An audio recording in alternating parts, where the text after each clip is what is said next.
जुलाई हो गया है खत्म और हमने अभी तक अपनी बुक्स खोल के नहीं देखी है, पढ़ाई शुरू नहीं करी है और हमारी जितनी प्लानिंग थी उस पे पानी फिर चुका है। वो धरी की धरी रखी हुई है और हमारी बुक्स एक कॉर्नर पे पड़ी हुई हैं।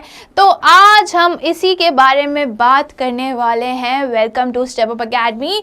मैं हूँ डॉक्टर अनन्या दीक्षित, आपकी बायोलॉजी की टीचर, और मैं आज बिल्कुल भी पढ़ाई से रिलेटेड, बायो से रिलेटेड बात नहीं करने वाली हूँ। आज मैं ये बताने वाली हूँ उन बच्चों को जो सो रहे हैं, उनको जगाने वाली हूँ कि भैया उठ जाओ, जुलाई खत्म हो गया है, अब क्या करना है। वही सारी बातें हम करने वाले हैं। पीटी जो है हमारी खत्म हो चुके हैं। मम्मी पापा टीचर सबसे हमें डांट पड़ रही है क्योंकि हमने पढ़ाई नहीं करी है, हमने शुरू ही नहीं करा है। तो वही सारी बातें आज हम करने वाले हैं कि कैसे पढ़ना है, क्या करना है, अब क्या स्ट्रैटेजी होनी चाहिए। टाइम टेबल जो बना था वो रखा ही हुआ है, वो तो फॉलो तो होता नहीं है। तो सबसे पहले क्या करना है, यहाँ पे क्या लिखा है बड़े बड़े वर्ड्स में, सोशल इज फो। सोशल क्या है? फो है, एनिमी है। क्या social? Social platform, social media, जिसमें हम घंटों अपना टाइम वेस्ट कर रहे हैं। मैं ये नहीं बोल रही हूँ कि मत यूज़ करिए, यूज़ करिए, बट स्मार्टली यूज़ करिए ना, कि आप अपना पूरा टाइम उसी में दे जा रहे हैं। पढ़ेंगे कब? पढ़ने का टाइम तो वैसे ही कम मिलता है क्योंकि सुबह को स्कूल जाना है, शाम को कोचिंग जाना है ना। फिर थोड़ा बहुत जो मिलता है हमें टाइम, हम उस किस में वेस्ट करते हैं? हमारे सोशल मीडिया पे वेस्ट करते हैं। बिल्कुल आप चलाइए, बट जो लास्ट के सोने से पहले जो आधे घंटे होते हैं या 15-20 मिनट होते हैं, बस उतना ही यूज़ करिए, ज़्यादा मत करिए, क्योंकि हर चीज़ की लिमिट होती है, राइट। तो इसलिए सोशल क्या है? फो है, हमारा दुश्मन है। ओके और जहाँ जैसे हम बात करें यूट्यूब भी है, तो यूट्यूब एक बहुत अच्छा सोर्स है। आपको सारे सब्जेक्ट्स के वीडियोस मिल जाते हैं, सारे टॉपिक्स के वीडियोस मिल जाते हैं स्टेप अप अकेडमी पे। तो हर सब्जेक्ट के, हर टॉपिक के वीडियोस आपको मिल जाएंगे, तो आप उसको बिल्कुल अच्छे से देखें, यूटिलाइज करिए। ओके तो ये तो बात हो गई किसकी? सोशल इज फो की। अब नेक्स्ट क्या है? नेक्स्ट है प्रिंट योर सिलेबस। आपने एक बार डिसाइड कर लिया कि एकदम अपने मन को पक्का कर लिया कि अब मुझे सोशल मीडिया पे इतना एक्टिव नहीं रहना है, जैसे कि स्नैपचैट, इंस्टाग्राम, इन पे, तो फिर आप क्या करोगे? आप सोचोगे अब चलो पढ़ाई कर लेते हैं। तो पढ़ाई करने से पहले ना आपको सिलेबस निकालना। आज अभी तक तो काफ़ी बच्चों को सिलेबस पता ही चल गया होगा, पर जिन बच्चों को नहीं पता है वो प्लीज़ सिलेबस का प्रिंट आउट निकालें और देखें कि कौन से चैप्टर आ रहे हैं और कौन से ओमिटेड पार्ट है। ओके ये बात हो गई। फिर आपको क्या करना है? Divide your whole syllabus in weekly, daily and monthly goals. Okay आपको गोल बनाना है, short term goal and long term goal. Long term goal तो बात की बात है, पहले शॉर्ट टर्म गोल्स को हम कवर करें कि हमें आज क्या पढ़ना है। ओके और वो चीज़ आप पढ़ के ही उठें, ठीक है, अपने स्टडी टेबल से। ओके ये डेली हो गया। फिर वीकली कि एक हफ्ते में मुझे ये चैप्टर कंप्लीट करना है, इस सब्जेक्ट का ये चैप्टर पढ़ना है।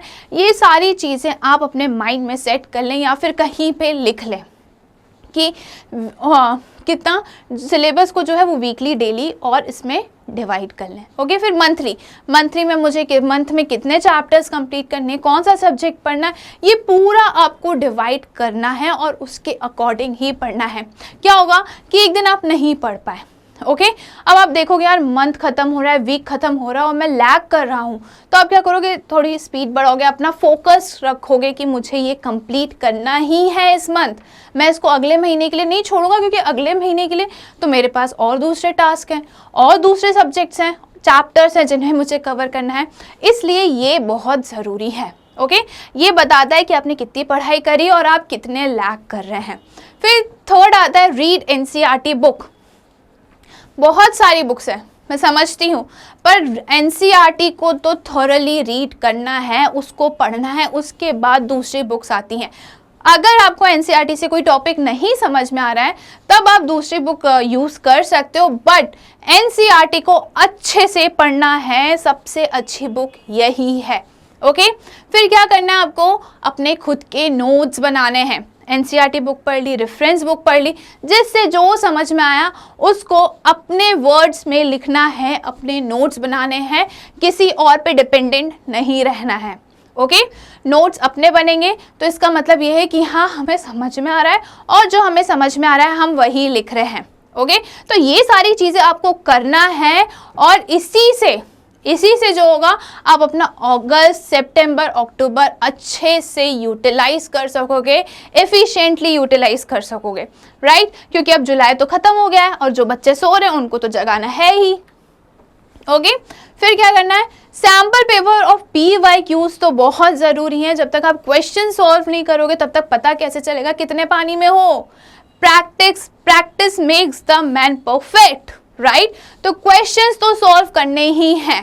क्वेश्चन सॉल्व नहीं करोगे तो समझ में ही नहीं आएगा कि आपको कौन सा टॉपिक अच्छे से आता है, कौन से टॉपिक पे ध्यान देने की ज़रूरत है और कौन सा टॉपिक बिल्कुल समझ में नहीं आया है, राइट। तो ये चीज़ें आपको सॉल्व करनी है। क्वेश्चंस तो लगाने ही लगाने हैं, रोज की हैबिट बना लो, ठीक है। अगर किसी दिन आप बिजी हो, पार्टी कर रहे हो, बर्थडे की फ्रेंड के बर्थडे पार्टी में गए हो और टाइम नहीं मिला, कोई बात नहीं, क्वेश्चंस लगाओ। क्वेश्चंस लगाना बहुत ज़रूरी है, ठीक है।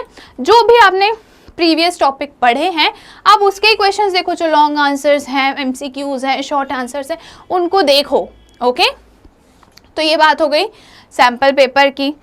फिर हमें क्या करना है, नेक्स्ट क्या है, identify which section gives you maximum marks for least effort, you are probably an expert. फिर हमें पता चल जाएगा कि जब हमने पूरा चैप्टर कंप्लीट कर लिया उसके बाद हम फिर से PYQs देखेंगे। PYQs में प्रीवियसली आस्क्ड क्वेश्चंस आते हैं, ठीक है। तो जो कंपार्टमेंट वाले क्वेश्चंस होते हैं ना वो भी देखने हैं, वो भी इम्पॉर्टेंट है। ओके, तो हमें पता चल जाएगा कि हमारा कौन सा सेक्शन एकदम अच्छा है जिसमें हमने ज़्यादा स्कोर किया है और कौन सा सेक्शन जो है जो हमने बिल्कुल अच्छे से परफॉर्म नहीं किया है। तो इससे आपको पता चल जाएगा अरे ये सेक्शन जो है मेरा अच्छा है, मैं इसमें एक्सपर्ट हूँ। अब इसको मैं अगर थोड़ा बहुत रोज़ 2-3 दिन में रिवीजन करती रहूँगी या रहूँगा तो मुझे आ जाएगा। बट जो वीक टॉपिक है उसको आप अभी से पढ़ना शुरू करोगे तब तो जाके वो बोर्ड्स तक आपको समझ में आएगा, है ना। बार बार पढ़ोगे तो ही समझ में आएगा। Revise revise and revise, revision करना ही करना है। रिवीजन नहीं करोगे तो जो भी चीज़ आपने पढ़ी है वो भूल जाओगे। ओके, तो एक डे डिसाइड कर लो जिस दिन आपको रिवीजन करना है, उस दिन आप पूरा सिर्फ रिवीजन करोगे, वीकली का, मंथली का। ओके, तो ये सारी चीज़ें आपको करनी है। अगर आपने अभी तक पढ़ाई शुरू नहीं करी है तो ये करके देखिए। मैं गारंटी के साथ बोल रही हूँ कि अगस्त के बाद आपके जो शॉर्ट टर्म गोल्स है आप उसको अचीव करते हुए देखोगे, है ना। क्योंकि ये जो गोल्स आपके हैं ना, वीकली, डेली, वीकली, मंथली, यही आपको 10th बोर्ड में अच्छे मार्क्स दिलाने में हेल्पफुल रहेंगे। क्योंकि आपको पता चलेगा इनसे कि मैं कहाँ पीछे रह गया हूँ, मुझे और कितने एफर्ट्स डालने, मुझे मेरा टाइम कहाँ ज़्यादा कंज्यूम हो रहा है, मुझे वो सारी चीज़ें कट डाउन करनी है, वो सारी चीज़ें मुझे करनी ही नहीं है। ओके, तो ये बातें आपको बहुत अच्छे से ध्यान में रखना है और ये सारी बातें अगर आप ध्यान रखोगे तो बोर्ड्स में आपके अच्छे मार्क्स आएंगे। जुलाई गया जाने दो, अभी भी टाइम है, पर अभी ही टाइम है, पर अभी ही टाइम है। जो है, आज से पढ़ना है, बस इतनी बात ध्यान में रखना है।